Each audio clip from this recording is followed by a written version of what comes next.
Hello and welcome in. Today I wanted to discuss with you how important your brain is. I mean, you already know the brain is the organ that drives our body and it is so important to our health. But did you know that a few decades ago, it wasn't that long ago, that we thought that the brain was a fixed organ, that the brain cells you developed over your youth led you through your whole adult life. And if any of them got damaged, that was it. They were damaged and they died, and there was no coming back from that.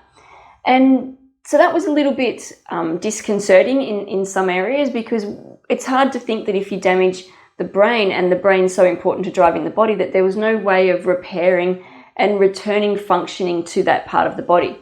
But the great news is that that's been disproved. The brain isn't fixed like we thought. There is a concept called neuroplasticity. And neuroplasticity is where the brain cells, or the nerves, the neurons, can reorganize themselves and connect new formations and create new connections. And that means we can run some repair processes in the brain. Now, why am I telling you this? Well, I'm telling you this because currently chronic stress is prevalent everywhere. I get a lot of clients that come in and they're constantly stressed, and the stress is lasting for weeks, months, and years. And that chronic stress has an impact on the brain, and it causes the brain to change in size. And so some of the areas of the brain that can change include the amygdala, and it's a portion or part of the brain that sits sort of in the center of the brain, and it controls your emotions. It relates to, when it gets stimulated, it can create moodiness and aggression and increased reactivity to stress. And so that can enlarge in a chronic stressed state, so you can become more moody. But there is another part of the brain that gets affected by stress, and it's called the prefrontal cortex, and this sits at the front of the brain. And its size decreases with chronic stress. Now, decreasing in the prefrontal cortex is common as we age, but the thing is, it's accelerated in chronic stressful states. So when it's accelerated, it can decrease our cognitive functioning, or the ability to think clearly. And so that can really affect your everyday life. If you're quite young, youthful, vibrant, and not wanting to age quickly, we want to be able to reverse the effects of the chronic stress, or stop the effects of the chronic stress on the prefrontal cortex. And so chronic stress decreases overall, not just those two areas, but overall the nerve connectivity in the brain, which can decrease your creativity, your working memory, and even reduce your ability to problem solve correctly. But it's not all doom and gloom. I'm making it out that it's all doom and gloom, that if you're chronically stressed, we lose these aspects of our brain. But it's not all doom and gloom if you're experiencing chronic stress, or if you have experienced chronic stress in the past. Because the advantage of this is the neuroplasticity means that the brain can create new pathways in response to certain situations. And guess what? We know what those situations are. So if I give you an example, recently I had a conversation with a client. Let's call her Joan. Now, Joan had lots of intense stress over many years in her job, and the intense stress caused lots of physical ailments. So particularly, she had lots of headaches, debilitating headaches at some stages, and lots of digestive issues as a result of that chronic stress, and even developed some anxiety with that as well. And recently she had an MRI, and the MRI showed changes to her brain.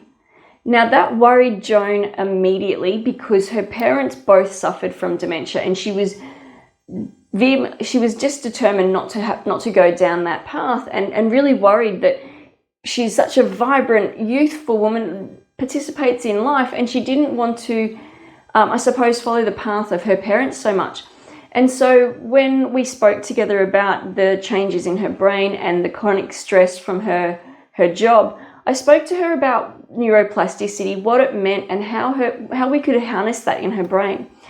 And the importance of doing that, we had to create new tasks, create new routines for her to challenge her brain.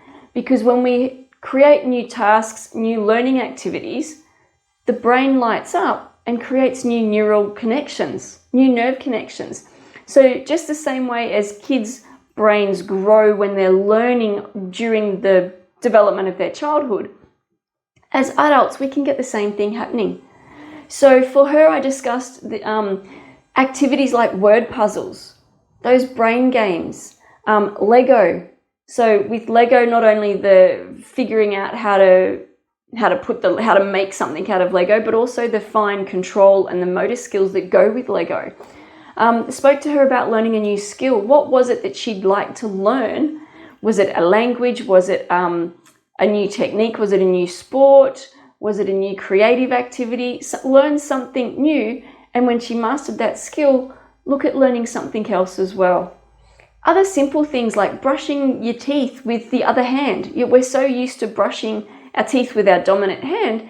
And have you ever thought about brushing your teeth with the other hand and how uncoordinated it feels? Well, the brain needs to reassemble itself so that we can do that with the other hand. Or swapping your knife and fork. So some of these activities seem quite trivial. Some of them seem super fun as well. But those activities can help to create the brain, or help to stimulate the brain to create new neural pathways. And it's those neural pathways that are going to help the health of the overall brain.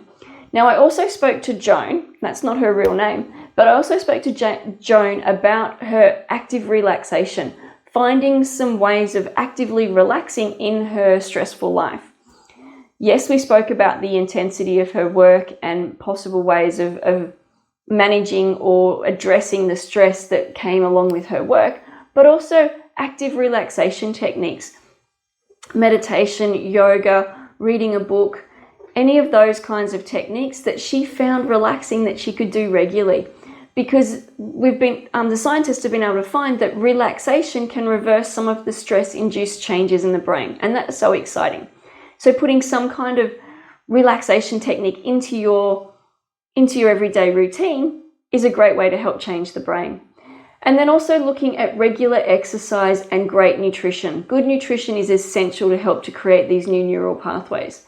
So it was very important to come from a rounded aspect of looking at all the aspects that are going on for Joan and how we could help to support the neuroplasticity of her brain. And the great news from this is the brain is ever changing, and it is so exciting to think that we can actively play a role in enhancing the health of this beautiful organ called the brain. Now, if you're wanting to learn more and you're wanting to participate in a relaxing meditation, I offer regular transformation and restore sessions. So if you're wanting to come to the next transform and restore session, look on the link below. I'd love to see you there and help work with you to create neuroplasticity in your brain. I'm Teresa Todd, naturopath, biochemist, microbiologist, and author. Bye for now.